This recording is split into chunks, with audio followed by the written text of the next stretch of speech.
I'm going to introduce myself a bit more. So who am I?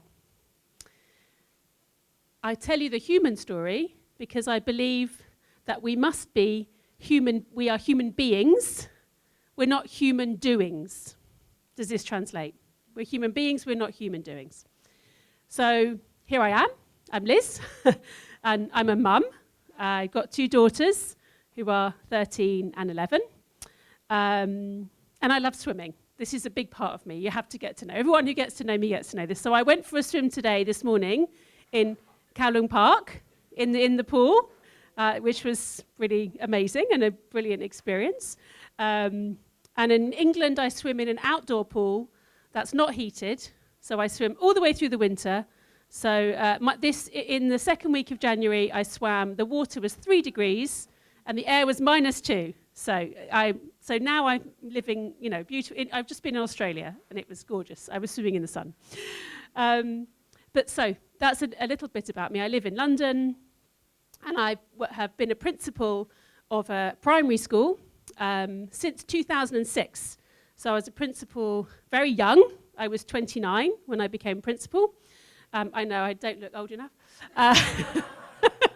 And this was a school in a very low social economic status community in South London. Do you know Monopoly? You know the game Monopoly. So in the British version of Monopoly, the worst square, the brown one, is the Old Kent Road, and that's where my school is. So we have this reputation, even globally, as being the worst bit of London, okay? And I have been principal there. I was principal there for 13 years until 2016, when I set up Big Education, which is the organisation that I run now. So that's what we call a multi-academy trust. It's a structural thing, but it's a legal structure where I have the school where I was principal and then 2 other schools that I now oversee. But I'll tell you a bit more about that in a minute. So that's a little bit about who I am. And I wanted to show you this image.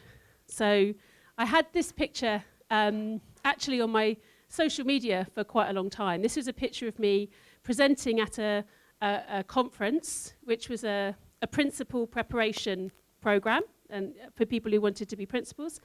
And they asked me to go and present. And it was a summer residential. It was 2 weeks, this program. It was a 2-week intensive. And they asked me to present and to be a coach. And I said, I'd love to, but I'm breastfeeding my baby. So can I bring the baby? And can I bring my mum to babysit? And they were like, okay. So this was just, I'd been presenting to about 150 people in a big room. And my mum brought Alice over because she needed a feed. And my mum just snapped that picture. And I think it's a very powerful image. It's very potent. And so I put it on my Twitter, whatever. And I suppose the reason I show it now was that it has created many ripples. It's created many ripples, this picture. And I think it's an important lesson for us all as leaders to remember that sometimes it's the little things that we do as leaders that make the biggest impact. And we can do small things and they create ripples. So one of the ripples, this was at the same conference, this was on the last day, and this was a lovely aspiring principal, a woman called Naomi, and on the last day she asked her husband to bring her children in. And she said, I want to be a visible mum as well. So she brought her 3 children, including her little baby, and just for the last day, she said, I want to be a visible mum too. So that was really beautiful. And then even more beautiful, this is the same project the next summer, the next year. So here we have an aspiring principal called Cleo, a black woman, and we have a problem in the UK. We don't have enough diversity in our principalship, so particularly keen to support people from different ethnic heritage. So Cleo knew that last year there'd been a baby there, so she felt empowered to say, can I bring my baby? And so this was the following summer, and here she was on the program with her husband there, bringing her baby who she was still breastfeeding. So I'm very proud of that because we create ripples. Now, I'm starting off being very open and vulnerable about who I am in a human way. And it's still true that for some people, they worry about doing that. In fact, a few months ago, I had a woman who runs a charity in the UK, and she kind of gave me some advice. Because as well as my swimming, I forgot to tell you this bit. So I'm also, because I'm 48, so I'm going through the start of menopause, perimenopause, yeah? The start of menopause. And at this age, you have different symptoms, but often suffer with anxiety or getting hot flushes or different challenges. And so the swimming, for me, is really helping with managing the perimenopause phase of life. So often in the morning, I feel anxious, I feel hot, so I go and swim in the water, and the pool is full of women in the menopause, you know, and people say, oh, it's cold, but the women, it's getting heated up by the women getting in and warming the water up with our hot bodies. So I've been talking a bit on LinkedIn about this and talking about menopause and my experience. And I've had so many people everywhere in England, everywhere I go, everyone talks to me now about swimming and the menopause. Anyway, but this woman said to me, Liz, I think you should stop talking about the menopause in public. And she was serious. And she said, because, you know, the patriarchy is real, and there's discrimination against women, and men see us as a risk between the age of, you know, 20 and 35, because we may go and have babies and be disruptive. And now you're telling the men, you're letting on that, you know, we all get to 40 and then we're all losing it because we're having, you know, menopause. And she was serious. She said, I don't think it's helpful. I think you should stop talking about it. So I really thought about this a lot, because I think it gets to the heart of the vulnerability piece, you know, because when we're vulnerable, when we're human, we acknowledge that we're messy and we're not perfect. And that can be hard to live with and hard to acknowledge. So I listened to her advice, but as you can see, I've chosen to ignore it because I think we should keep talking about it. But I think that the message I took from her is, don't be seen as weak, Liz. Don't be seen as weak because you're being vulnerable, which I hope I'm not. But I also added into this slide a picture of me outside number 10 Downing Street. And I don't know if this word translates, and I'm sorry because I'm going to swear, but this shows I can be human and vulnerable, and I can also be badass as well. Does badass translate? Ish. So, some people get what I mean. So in other words, I can be powerful as well. Okay? So, yeah, that's a little bit about who I am. I guess implicit in the way I've introduced myself is challenging this idea of superhero leadership. So for me, the superhero model of leadership is really very problematic. Yeah? So now I should have checked with Marco a bit of language here. So if I say pants to you, does that mean underwear or does it mean trousers?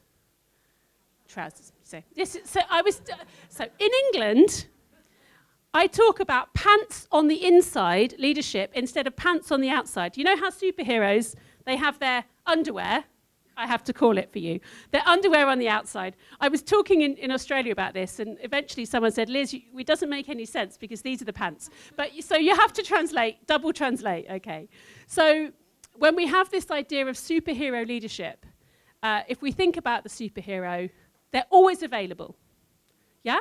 You can press the bat signal, any day, any time of day or night, yeah, they're always available. They always know what to do. They always have the answer. They can always solve the problem. And of course, it's all about them. Yeah? They are the icon. They are the name that everybody knows. They lead, they do it, they solve the problems themselves. And so for all those reasons, I think this is very problematic. And I think we have this archetype in education, but we have it really in many aspects of life. So my invitation is to think about what does pants, English pants, what does pants on the inside leadership look like? In other words, what does it mean to lead in this non-superhero way? And part of that for me is about how we do show our vulnerabilities and talk about the things that go badly. So this is the front page of Schools Week, which is one of the UK's 2 education publications, weekly publication. And this was the front page, and the absolutely devastated school leader, that was me. So this is to do with the project that I led, which was opening a new school. It was part of a free school program, which was a government-funded initiative, but where different groups could open schools to promote innovation and diversity of different school types. And a complicated story, but essentially we opened in temporary buildings, and the government promised us a permanent building. We were open for 4 years. We had 450 students. This is a secondary school, so from 11 upwards. And the families had believed in us, believed in our ideas. We were doing an international baccalaureate curriculum. And after 4 years, the local government refused the planning on the site for the building, and the central government did not have another plan. And so the minister called me into the department and told me that I had to close the school. And in fact, he told me that I had to tell everybody the very next day that we were going to close the school. And I remember this because this is the Friday the 1st of November. So the day before was the 31st of October, which is Halloween. And it's also my daughter's birthday.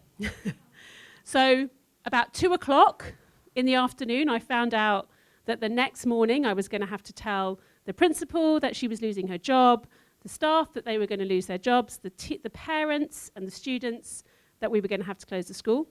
But I had to first go trick-or-treating for my daughter's birthday because it was her birthday and we had to do her birthday tea, and I couldn't not do her birthday. So I had an emergency meeting at 8 p.m.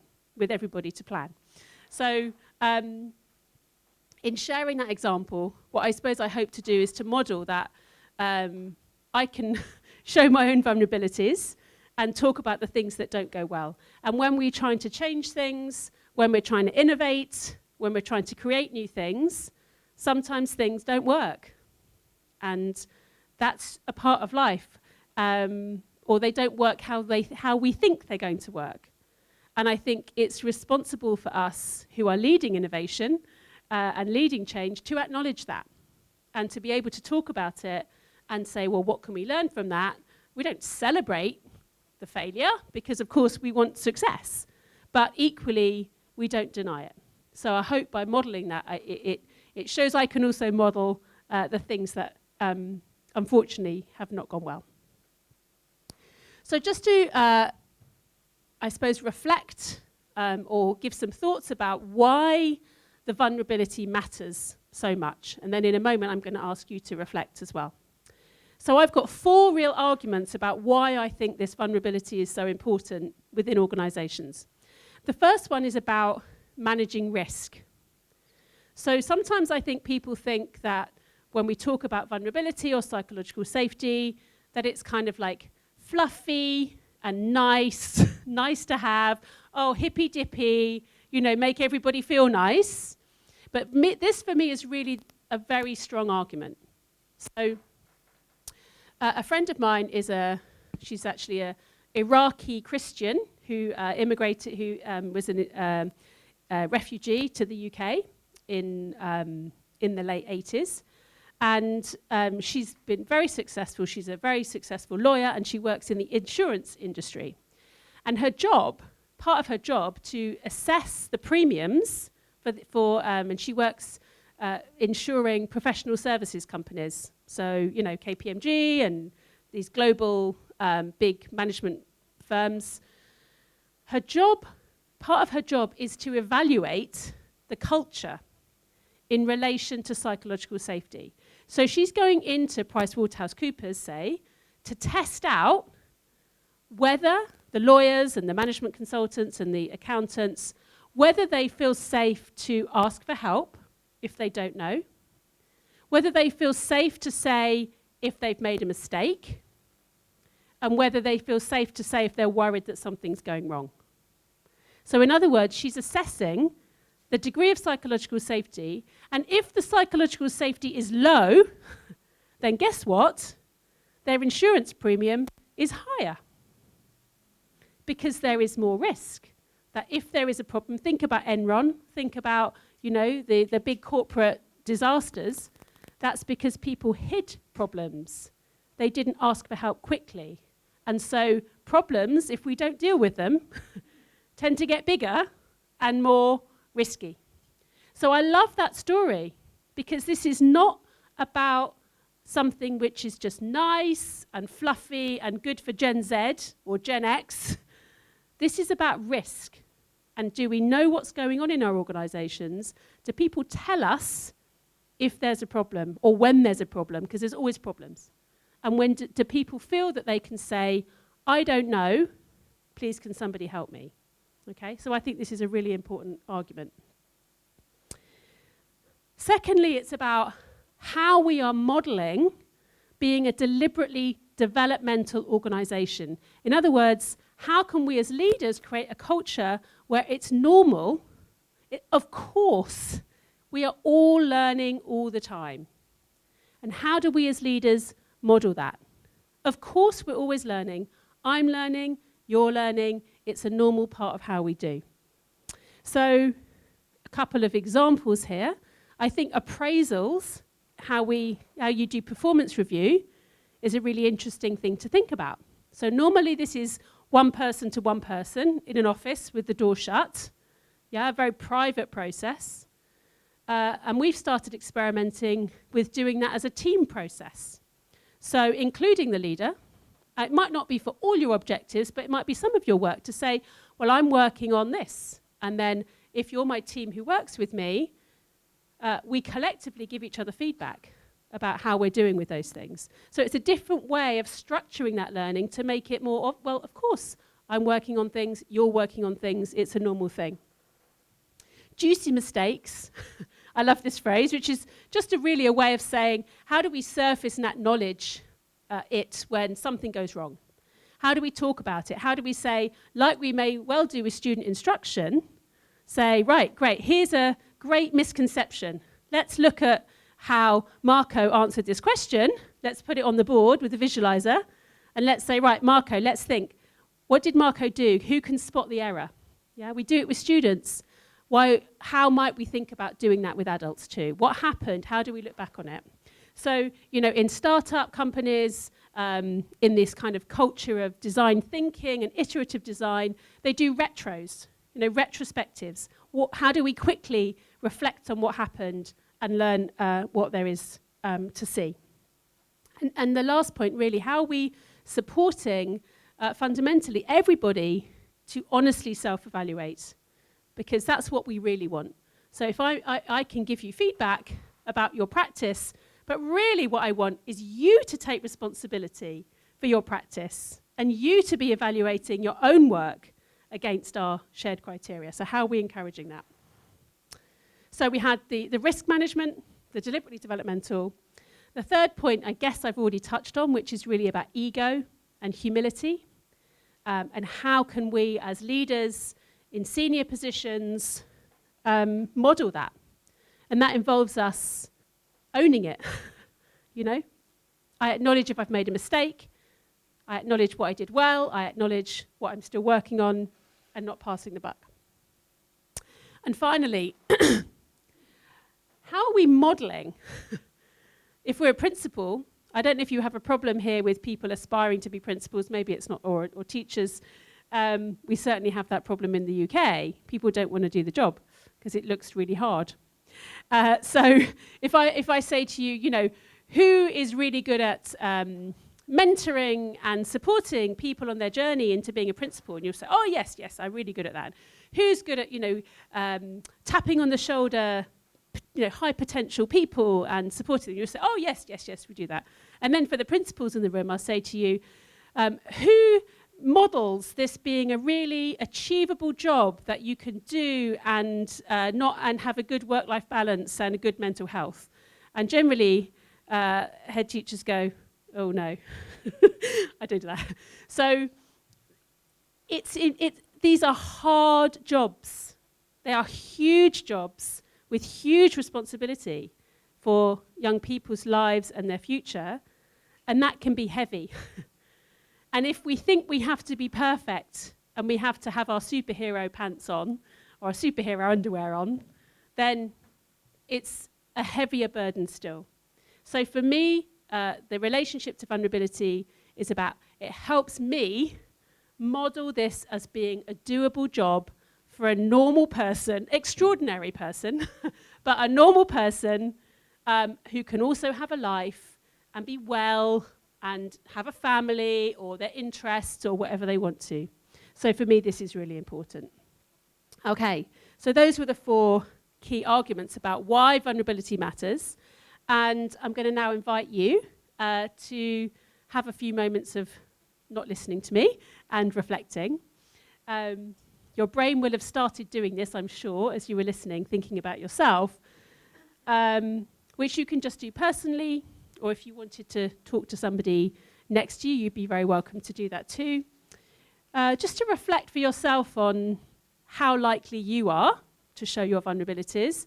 And of course, that will depend on the place and the circumstance. So just take a moment to notice with whom are you more likely or less likely, you know, where, and what's that like? What's the impact of that on you and also the people around you?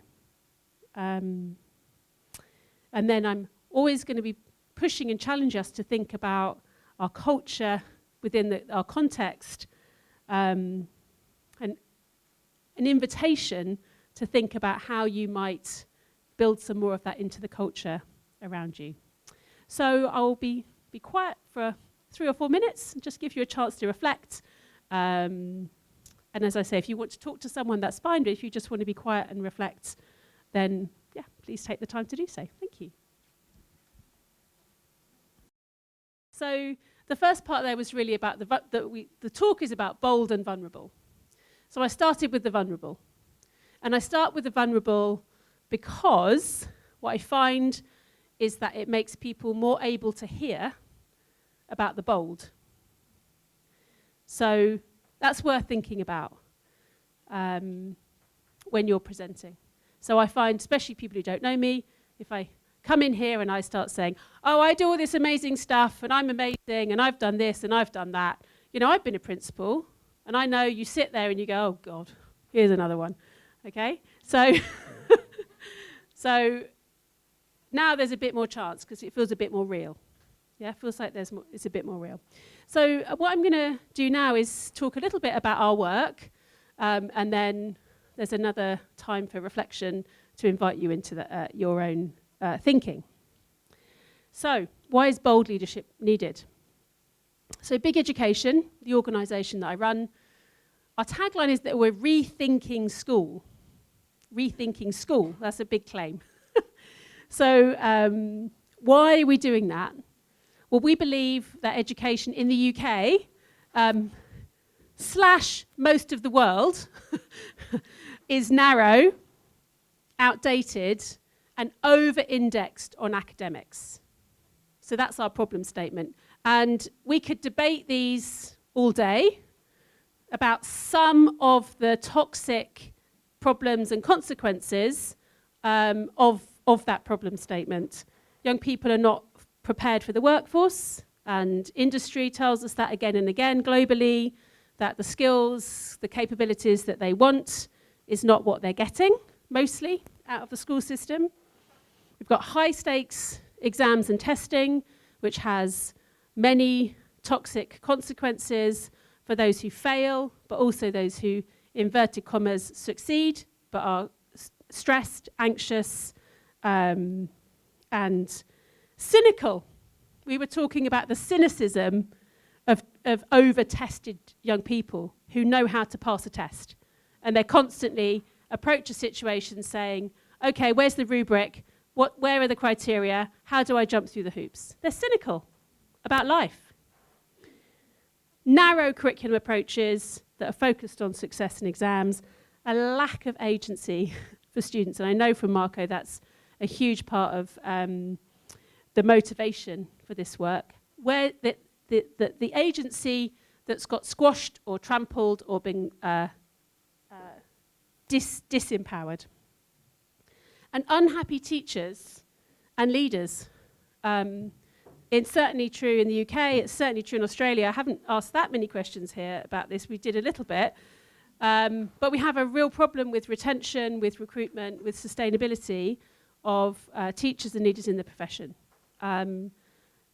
We understand there's challenges with flexible working, post-pandemic, young people coming through and seeing, oh, well, I can't work at home, and their friend, whatever. But there's many, many reasons for that. And I think that's mostly to do with people having lost their vocation, lost the sense of purpose because of these reasons. So that's all a bit negative. So what we want instead is what we call a big education, okay? And we define a big education as an education of the head, the heart, and the hand. Yeah, that's not unique to us, that phrase. Other people use that too, but we think it's a really good way of putting it. So, head, heart, and hand. So, here's the head. So, for us, the head includes, of course, strong, knowledge-rich academic learning. It includes that, of course it does. But it's not limited to that. It's not just that. So, we also think that interdisciplinary learning is really important. So, how do we grapple with the big ideas of the day? When we think about climate emergency, this is not a problem of biology or a problem of just politics or economics. It's a combination or sociology or psychology. It's all those things that come to play when we look at politics internationally and geopolitics. These are complex problems which require thinking and learning from many disciplines. And then there's the heart. So you can all read there, a sense of well-being for our students, mental health, emotional regulation, self-awareness, a sense of the understanding who they are, their identities, their multiple identities, their passions, their dreams, their interests, their motivations, who they are, what they believe in and what they want to do, the change they want to be in the world. And then the hand, sometimes we might think of as making things, doing things, taking action, being connected to work that has a purpose rather than doing work in their book for their teacher. So creativity and creative thinking, not just in the creative arts, but beyond that, thinking about innovation, solving real problems, and taking action. So in that bucket, we do a lot of work around civic action and project-based learning, supporting young people to do actual work that makes a difference in their classroom, in their community, in their world, and I'll tell you some more examples of that later on. So an education of the head, the heart, and the hand. So as big education, we're working in the system in the UK. So we've got our 3 schools that are standard state schools, no extra money, nothing special, in areas of very high social disadvantage.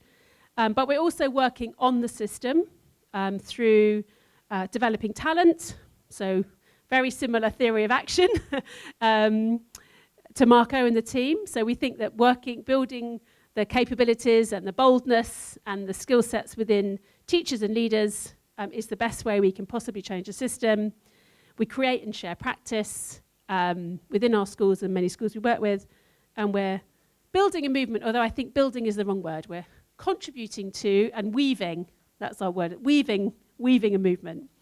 And we do that through a number of big projects. So rethinking assessment, which is looking at how do we evidence a broader range of skills and dispositions, and particularly working on learner profiles and doing some work with Marco and the team about that, which is super exciting. The Big Education Leadership Programme, we do a lot of work, again, very similar. We're like cousins in the UK, aren't we? Working with leaders to develop their confidence, their skills and innovation, and to lead the change. The next Big 10, which is a whole school transformation project. And a really powerful example of building a family zone. So how can we go beyond the traditional remit of what a school is and work with the community in much more embedded ways, which again I'll say a little bit more about. And rethinking leadership. For any leadership geeks, you'd be very welcome to get involved. This is a group of thinkers and practitioners really coming together to think about what do leaders need to be like, what do they need to be able to do to lead our way into the future. We're trying to work with government to change the way that principals in the UK are supported and prepared for those roles. So that's what we do. Usually I make a joke, can't go backwards. Normally I make a joke and say that's what we do on Mondays and Tuesdays, and then the rest of the week we do something else. But no, it's a lot, it's quite a lot. So no, that's what we do all day, every day. So to rethink school, I was saying to Marco, I think the best way I could describe our work is encouraging people to ask bigger questions and then supporting them to work towards better answers. So I don't think there are any answers definitively about what we should do. Because even in London, where our schools might be half a mile apart or a kilometre apart, the same solution might not work because the community is different. So for me to come to Hong Kong and say, I know what you should do, is obviously ridiculous. So what can we do then? We can't just have the solution. We have to ask the questions. We have to help leaders ask the big questions and then help together think about how do we get to better answers to those questions. So what questions are we asking ourselves as school leaders? How can we get better results in the school next door? It's an understandable question, but it's a bad question, in my opinion. How can our curriculum maximize for our key academic metrics? Again, understandable question. It's a bad question, in my opinion. Understandable, not a great question. So my provocation is that asking a different set of questions is what we might think of as bold leadership. So this is our kind of Rethinking School Toolkit, or our diagnostic, which is a framework to support leaders to ask those bigger questions. And just to help orientate you, it starts up here with returning back to the why. So in my experience of being 20 years in school innovation and progressive pedagogies and progressive school practice, very often people get very excited about here in pedagogy. So for example, oracy, which I love oracy, but people say, oracy is the answer. Oracy is the answer to everything. Or project-based learning is the answer to everything. But they forget what question they were trying to solve for. They forget the question that's the answer to, okay? And so this is why I developed this framework, which is to say project-based learning and oracy might be part of the solution, but what is the problem we're trying to solve? Because otherwise what happens is that we evaluate how good oracy is, or how good project-based learning is as a pedagogy, based on the old outcomes. So we evaluate oracy to say, well, does it get you a better grade in your maths A-level? You say, well, no. It's not designed to do that. It's designed to do something else. So it requires us to go right back to the beginning and say, well, what's the values? What do we care about for our young people? What is it that we're trying? What do we want them to be like when we've had them for 13 or 14 years in the school system? What do we want them to be like? What is our vision for what we call a big education? But what's our vision? What do we think a good education is now in 2025? With the world as it is, not how it was. What is it? What makes a good education? And here, this is rather small, but this is making change with the community. So this is about place, it's about context, it's about community. What is going on in this? What is the purpose of school for this community, in this context? If it's a, what did you call them, band? Is it a band 1 school? Is it a band 2 school? Is it a band 3 school? What's the social economic context? What's the diversity of the community? What is actually the purpose of school? So once we've got clear on this, and this is big work, these are big questions to think about yourself, to think about with your teams, and that's what I'll support you with. Once we're clear on this, so for us, part of that is head, heart, and hand. Now, if we want and believe in an education of the head, the heart, and the hand, well, then I have to design a curriculum that delivers an education of the head, the heart, and the hand, not just a curriculum which delivers a head curriculum, which is 99% of what schools do. So it requires me to redesign my curriculum. And if I believe then in the heart and the hand, I have to have some different pedagogies, which is where oracy or project-based learning may be useful, because if I'm clear that part of the hand is wanting young people to take action and have a voice, well then of course oracy, project-based learning are great pedagogical approaches to use to deliver that curriculum.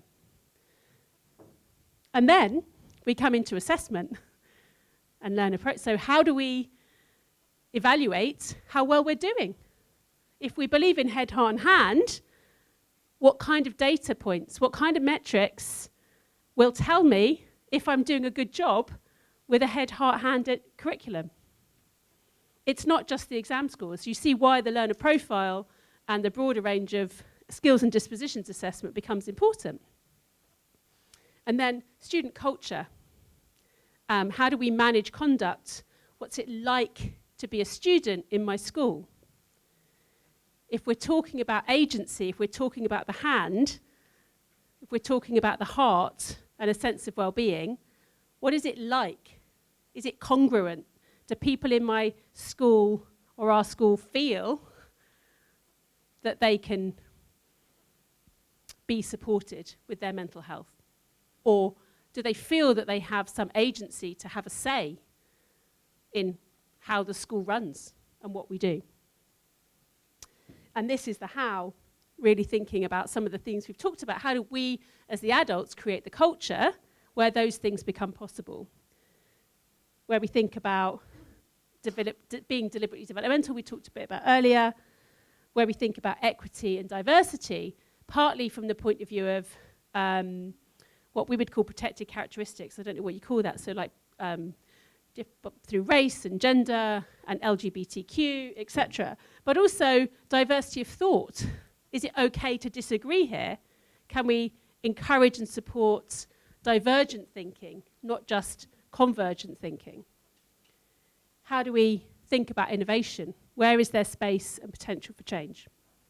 So that's a lot of big questions, and it's a lot to take on board. So we have got to share with you this tool. So I'm going to now give you some time before we have a cup of tea to have a look at this. So this, we've got one to give out to you, so they're coming round.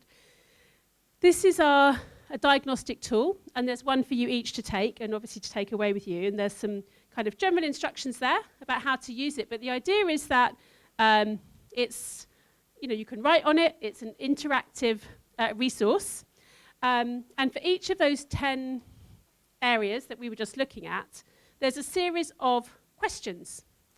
You will think of other questions. I don't have a monopoly on all questions, so you'll feel free to ask yourself different questions. But there's some provocative big questions for each of those sections, which I hope will serve as a prompt for you to do some thinking, and you'll start that now, and you may well continue that back in your own teams.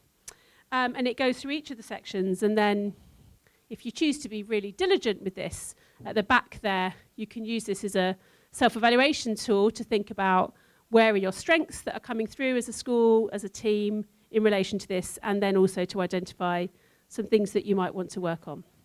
So this is a tool that we've developed to help invite leaders to have some headspace to ask some of those bigger questions. And I'll invite you now to have the precious gift of some time to start to familiarise yourself. And I'd encourage you to start looking at the why section, because it's easy to get into curriculum pedagogy, but really taking the time to say, well, what is our purpose? And how clear are we at that? How clear are we? I've said 20 minutes there. I mean, we may merge that into the coffee break, so we'll see. But so I just really encourage you to take the time now to start to have a look and give yourself the headspace to start to ponder on some of those questions. So for the last section, we're going to have a couple more reflections at a kind of theoretical level, and then I've got some practical examples to share with you of how we've asked different questions and then got different answers in terms of the practice. So there's two models that I wanted to share with you, which I hope will be helpful. Because what I'm inviting you to do here with this tool is to really think about the top levels of this model. So this is a model developed by essentially a management consultant, an organizational development practitioner called Richard Barrett. It's not specific to education, but Richard Barrett is someone who's looking at social purpose and looking at good business and businesses for good, and thinking about how we support organizations to go beyond simply delivering a profit agenda. But I think it's equally applicable to schools and education. Now, you're all very smart, so you've read this and quickly assimilated the information, but really the argument he's making is that we need to be working at all these levels. He calls it full spectrum leadership. So I guess my argument is that mostly our schools can function at levels 1, 2, and 3 and be considered successful. So if we hit the performance metrics of exam results and we balance the books, we have enough money, we can be considered effective. And Richard Barrett's argument, which I agree with and encourage you to think about, is that we need to also be operating at these more future, long-term oriented levels. So the questions that you've just been grappling with are pointing you back or towards these upper levels, about values, about purpose, about long-term, and about social responsibility and future visions. And when we think about climate emergency as an example, how, there's an argument to say that the purpose of school now should be to orient the next generation to do something about climate emergency right now. Because if we don't attend to that, everything else becomes irrelevant. So how do we make the space for those bigger questions? So the reason for showing you this is twofold. Partly because it has an implication for us as leaders and our flexibility as leaders, and partly because I think there's a fear when we start talking about, or when we start talking to colleagues about these bigger picture vision and purpose, that people will say, oh, well, you've forgotten about the basics. And I love this model because it's about both. It's about all the things that we need to attend to. We don't forget about performance. We still have to attend to that. We have to deal with it. We still have to deal with financial viability, health and safety, keeping students safe. We have to look after the culture and the relationships. We can't stop doing those things. So I think I say that because I think it's often an argument used against change and looking to the future is that, oh, you're forgetting about the present. Well, no, we need to do both. And that is the reality of the challenge. And the point about